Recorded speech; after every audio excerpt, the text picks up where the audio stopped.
खुलुमबाय आं सिबिरानि ब्रह्म नोंथांमोनखौ आंनि एसबि बड' निउज चेनेलाव गासैखौबो बरायबावनाय थाबाय नोंथांमोननि थाखाय आं गोदान मोनसे भिडिअ लानानै फैबावबाय अन्नानै भिडिअखौ जोबजासिम नायलांदो खाम्फा बरगयारी आरो फेरेंगाखौ नागिरदों हाग्रामा महिलारिया खाम्फा बरगयारी आरो फेरेंगाया बबेयाव दङ बेखौ लानानै सोंथि खालामो आरो खाम्फा बरगयारी आरो फेरेंगाया बबेयाव गेलेगोन आंबो बेयावनो थांगोन बे बिबुंथिखौ होबाय हाग्रामा महिलारिया मख'नो गोनांदि बिपिएफ दोलोआ मैयानि सानाव काजलगावआव मोनथाम बियाबखौ जयै लानानै आशीर्बाद जात्रा लादों जेराव हाग्रामा महिलारिनिफ्राय लानानै गोबां बिपिएफ दोलोनि मावथि मददगिरि आरो रायजो राजाफोरा बाहागो लादों आथिं होनोबो जायगा गैलायै लैहोर लैहोर रायजो राजाया फैनानै मदद होफैदों होननानै फोरमायथिबाय बिपिएफ दोलोनिफ्राय आरो बेजोंनो फोरमान जायो बिटिसि बिसायख'थियाव बिपिएफनि अनगा गुबुना देरहानाय नङा होननानैबो दाबि खालामो बेनि गुबै जाहोनानो दानि बिटिसिनि थासारि बिटिसिआ जेरैबायदि जानो थांगासिनो दङ बिटिसिखौ बिजेपिआ मनग्लाबगासिनो दङ एबसुआ खौसेथि जानो खावलायनायजों बेयो फोरमान जायो आरो बेनि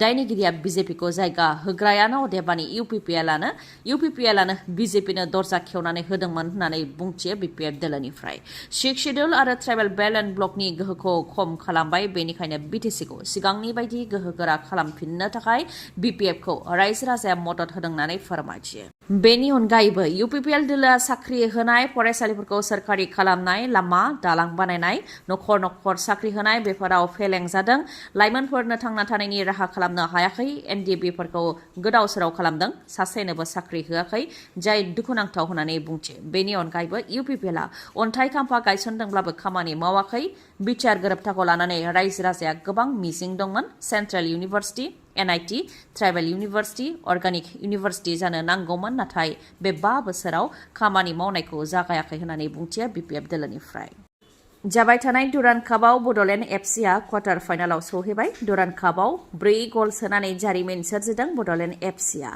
आईटीबीपीएफटीनि हेंथायै बड'लेण्ड एफसिआ गेलेदोंमोन जेराव आईटीबीपीएफटीआ 0 आरो बड'लेण्ड एफसिआ 4 गल सोनो हादों मैयानि सानाव क'क्राझारनि साइ स्टेडियामाव जानाय ग्रुप डि मेचनि फाइनालाव देरहानानै क्वार्टार फाइनालाव जायगा आवग्रिनो हाबाय बड'लेण्ड एफसिआ गोबां अखानि गेजेरावबो मैयानि सानाव जोलुर गेलेनाया जादों मोननै हानजानि गेजेराव गोख्रों गेलेनाय जादोंमोन आरो बड'लेण्ड एफसिआ 4 गल सोनो हादों आरो मैयानि सानाव आईटीबीपीएफटीनि हेंथा गेलेनायाव 4 गल सोनो हानायजों ग्रुप डिनि टप जायगाखौ आवग्रिनो हाबाय बड'लेण्ड एफसिआ खेबथाम जोलुर गेलेनायाव 9 पइन्ट्स मोननो हादों बड'लेण्ड एफसिआ डुरान्ड काप गेलेनायाव बड'लेण्ड एफसिआ खेबसेबो जेननो गोनां जायाखै एसियानि गोजामसिन जोलुर गेलेनाय डुरान्ड कापनि क्वार्टार फाइनाल गेलेनाया 16 आगस्तनिफ्राय जागोन इउपिपिएल आरो बिपिएफखौ ज' जानो थाखाय एबसुनि नाजानाया फेलें जाबाय नामा मा खौरां जाखो इउपिपिएल आरो बिपिएफ ज' जानायनि खोथाया समसिमाया बारलांबाय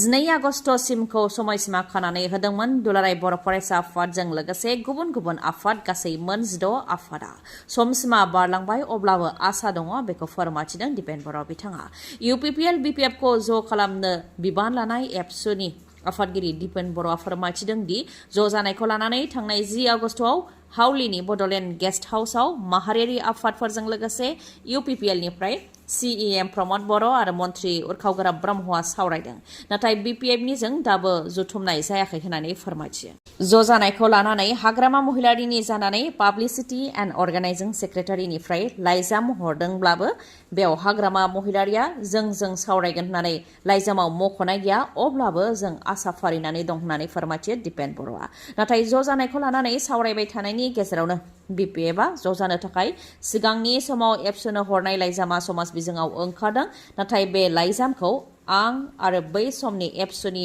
गाहाय नेहाथारि आरो दानि एमएलए लरेन्स इस्लारि बिथाङाबो अफिसियेलि मोनाखै होननानै फोरमायथियो दिपेन बर'आ खौसेथिनि थाखाय जों हाबा मावफुबाय थानाय समावनो जोंनि सायाव बिपिएफ दोलोनिफ्राय दाय जाबसिनो नाजादों नाथाय बर' हारिनि सार्थआव जों माब्लाबाबो थगाया बै समाव बिपिएफनि बे लाइजामखौ जों अफिसियेलि मोनाखैमोन लाइजामखौ लिरदों बा ड्राफ्ट खालामदोंमोन जानो हागौ नाथाय जोंनिसिम सौफैयाखै होननानै फोरमायथियो एबसुनि गाहाय दिपेन बर'आ ओजोंहाय हाग्रामा महिलारिया खौसेथिखौ लानानै बेखौनो फोरमायथिदों दि थांनाय 5-3-2 बोसोरनिफ्रायनो खौसेथिनि थाखाय आं खावलायबोगासिनो आंहा दिल्ली दिसपुर आरो बिटिसिआवबो सोरखार गैया बेनिखायनो खौसेथिखौ लानानै आंहा जेबो जेंना गैया होननानै बुंथियो हाग्रामा महिलारिया BTC बिसायख'थिया जानो गेजेराव माखासे सानल' आद्रा दंसै। BTC बिसायख'थिनि सिगां माखासे बिथांखिफोर लाबोदों UPPL सोरखारा। UPPL सोरखारा माखासे बिथांखिफोरखौ फोरमायथिनानै होदों। 79थि उदांस्रि सानजों लोब्बा लाखिनानै माखासे बिथांखिफोर लाबोदों UPPL सोरखारा। बेनि मादाव बिमा सिबिनाय बिथांखि, जायनि गेजेरजों बड'लेण्ड सोमावसारनायाव मुंख्लं जानायफोरनि बिमाफोरखौ मान होनो थाखाय खेबसे 10,000 रां होनाय जागोन होननानै फोरमायथिदों। गिबियाव 500 होनाय जागोन होननानै फोरमायथिदों। बेनि अनगायैबो बाथौ दौरिफोरनो खेबसे 10निफ्राय 15,000 रां होनाय जागोन। गुदि बाथौनो 10निफ्राय 15,000 रां होनाय जागोन होननानै फोरमायथिदों। बेनि अनगायैबो सिखोना जोहोलाव माहारियारि हाग्रामायाव दंफां दानग्रा बिथांमोन, जायफोर दंफां दाननायखौ एंगारबाय, बिथांमोननोबो 10,000 रां होनाय जागोन होननानै खोथा होदों UPPL सोरखारनिफ्राय। ओजोंहाय प्रमद बर' बिथाङाबो दासान्दि जायगा जायगा अन्थाइ खाम्फा बेखेवनायजों लोगोसे गुरुबासायाव हाथाय बाजारनि थाखाय न'ब्लां बेखेवनानै होदों। 2 कौटि रांजों लुनाय जादों होननानै फोरमायथिदों प्रमद बर' बिथाङा। ज' जानायनि बेलायावबो बिथाङा बुंथियो दि राजखान्थि भाबै बे जानोबो हागौ बा जायाबो जानो हागौ, नाथाय सावरायनायनि गेजेरजों सिगां फारसे आवगायलांनाया गाहाम जागोन बेखौ आं सानो होननानै बुंथियो। बेनि अनगायैबो आं फरायसा आफादाव थानाय समनिफ्रायनो हाग्रामा महिलारिजों जुजिबोदों। हाग्रामा महिलारिनि समाव हिंसा, बुथारनाय बायदि जाथायफ्रा जादोंमोन। दा हाग्रामा महिलारिखौ फेजेननानै 5 बोसोर आं सोरखार सालायबाय आरो बे 5 बोसोर सोरखार सालायनायाव गोजोन लाबोनानै मानसिफोरनो आं दिन्थिबाय आरो सासे दैदेनगिरिया गोसो जायोबा गोजोन लाबोनो हायो, रैखाथि होनो हायो, हानि मोनथाय होनो हायो, सोलोंथाइ बिथिङाव खामानि मावनो हायो आरो गासै खामानिखौ मावनो हायो, बेखौ आं फोरमान होबाय होननानै बुंथियो प्रमद बर' बिथाङा। माखासे हमस्टे, हटेल, मासाज पार्लारफोराव गोलाव समनिफ्रायनो जाबोगासिनो दङ देहा फालांगि। हमस्टे, हटेल आरो मासाज पार्लारफोराव आयेन बेरेखा देहा फालांगि खालामनायखौ हमबोबाय थानायनि उनाव दा भारा न'निफ्रायबो हमनो हादों देहा फालांगि खालामग्रा 5 आइजोखौ। गुवाहाटीनि हाथिगावनि सिजुबारियाव फखरुद्दिन आली आहमेदनि न'निफ्राय 5 आइजोफोरखौ हमनो हादों। माखासे आइजोफोरनि नाजानायाव सिजुबारि बिरांगना महिला समितिया थांनानै देहा फालांगि खालामग्रा 5 आइजोफोरखौ हमनो हादों। फखरुद्दिन आली आहमेदनि भारा न'निफ्राय 5 आइजोफोरखौ हमनो हादों। फोरमायथिनाय बायदिबा गोलाव समनिफ्रायनो भारा न'आव आइजोफोरा देहा फालांगिनि खामानिखौ मावबोबाय थादोंमोन आरो बेखौ ओनसोलनि माखासे सांग्रां आइजोफोरा नोजोर होबोबाय थादोंमोन। बे लेखायै सिजौबारि बिरांगना महिला समितिया गोख्रोङै सेबनानै 5 आइजोफोरखौ हमनो हादों आरो पुलिसनि आखायाव गथायनानै हरदों। बरमायाव MP दिलीप सैकियानि मुसुखा सावदों। दुलाराय आसाम ट्राइबेल संघ बिटिआर कअर्डिनेशन कमिटिया MP दिलीप सैकियानि मुसुखा सावनानै खुद्रिदों। जुदि MP दिलीप सैकियाया निमाहा बियाब्ला आयेननि राहा लागोन होननानैबो गोख्रोङै हुमखि होयो अल आसाम ट्राइबेल संघ बिटिआर कअर्डिनेशन कमिटिनिफ्राय। लोगोसे बुंथिबावदि MP दिलीप सैकियाया फोथाय खेबस' खालामदों। बर' रायजो राजा आरो ट्राइबेलफोरखौ MP दिलीप सैकियाया फोथाय खेबस' खालामदों। बर' रायजो राजाया बिथांखौ भट होनानै MP देरहासार होदोंमोन। नाथाय बिथाङा बर' रायजो राजा आरो ट्राइबेलफोरनि जि आसा बेखौ सुफुङालासे ट्राइबेलफोरनि आरो बर' रायजो राजानि हेंथासो खोथा बुंदों होननानै फोरमायथियो। बिथाङा दि एसेबां ट्राइबेलनि हेंथा आरो बर' ट्राइबेलफोरनि संबिधानिक जि मोनथाय बेखौ सहायनो हायाखै आरो मेगन सायो। बिथांनि गोसो सिंनि जि मेगन सानाय बेखौ बिथांनि रावनिफ्राय हमनो हायो होननानैबो बुंथियो बिथांमोना।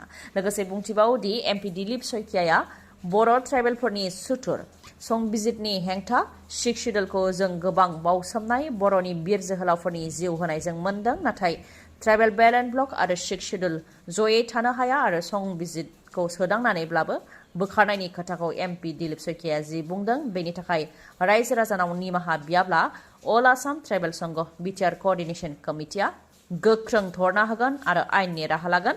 संबिजिरनि हेंथा बुंनायखौ एंगारनाय जानाय नङा होननानैबो बुंथियो आरो बिथांखौ बिटिआर ओनसोलावनो बयकट खालामनो थांखि लादों होननानैबो फोरमायथियो बिथांमोनहा।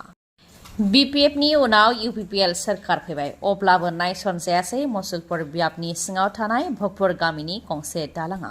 बाक्सा जिल्लानि मुसलपुर बियाबनि सिङाव थानाय भोगपुर गामिनि रायजो राजाफ्रा गावसोरनो गावसिनि रां बाहायनानै दालां बानायनानै लानो गोनां जादों। बिथांमोना फोरमायथिदों दि बे गामियाव 9,000 भटार दङ, नाथाय बे गामिनि दालांखौ दिनैसिमबो सोरखारा नायसनाखै। दालां गैयिनि थाखायनो हाथाय बाजाराव थांनाय आरो उन्दै गथ'साफोर फरायसालियाव थांनाय देहा फाहामसालियाव थांनायाव गोबां जेंना जानो गोनां जायो होननानै फोरमायथिदों। कंग्रेस, बीजेपी, BPF आरो UPPLनि सोरखार फैबाय, नाथाय दिनैसिमबो सोरखारा बे दालांखौ बानायनानै होआखै होननानै फोरमायथियो। थांनाय समावबो ओनसोलनि MLA भुपेन बर'जों सावरायनाय जादोंमोन आरो बिथाङाबो रादाय होदोंमोन। CMनो खौरां होनानै दालां बानायनो रादाय होदोंमोन बिथाङा, नाथाय दिनैसिमबो बिथाङा गामिनि रायजो राजाफोरखौ खौरां लाफैफिनाखै। अब्ला बे बिसायख'थियाव माबोरैहाय गामियाव हाबनानै रायजो राजानाव भट बिगोन होननानैबो बुंथियो आरो जायनो दालांखौ बानायनानै होगोन रायजो राजाया बेनोनो भटखौ होगोन होननानै फोरमायथियो मसुलपुर बियाबनि सिङाव थानाय भगपुर गामिनि रायजो राजाफ्रा। खुलुमबाय लोगोफोर, नोंथांमोनहा जुदि नैबे फुजानि सिगां गोदान मटर साइकेल बा गोदान स्कुटि बायनो सानदोंबा बे भिडिअआ नोंथांनि थाखाय। मा अफार दङ बेखौ आङो नोंथांमोननो बे भिडिअनि गेजेरजों मोजाङैनो फोरमायलांसै। नोंथांमोनहा दान्दिसे समय होनानै बे भिडिअखौ जोबजासे नायलांबानो जाबाय।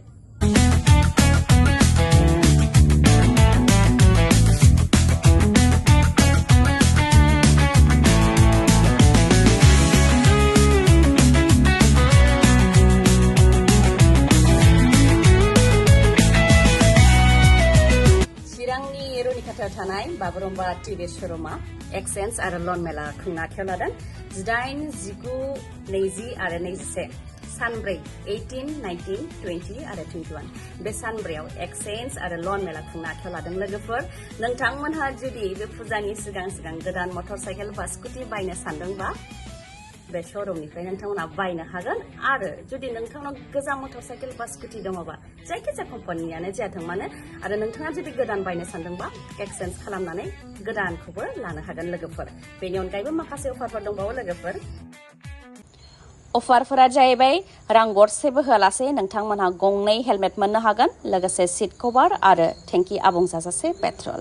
18, 19, 20 आरो 21 बे सानब्रैयाव एक्सचेन्ज आरो लन मेलाखौ खुंगोन। बेनिखायनो नोंथांमोनहा गोख्रैनो बे खाबुखौ लानो हागोन।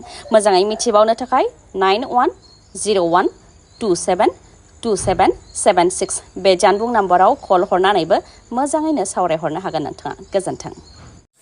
दिनैनि भिडिअआ एसेनोसै। गाबोन आरो गोदान भिडिअजों लोगो मोनफिनबावगोन। नोंथाङा दासिमबो आंनि चेनेलखौ साबस्क्राइब खालामाखैबा अन्नानै साबस्क्राइब खालामदो, लोगोसे लाइक, कमेन्ट आरो शेयार खालामनो दाबाव। गोजोन्थों।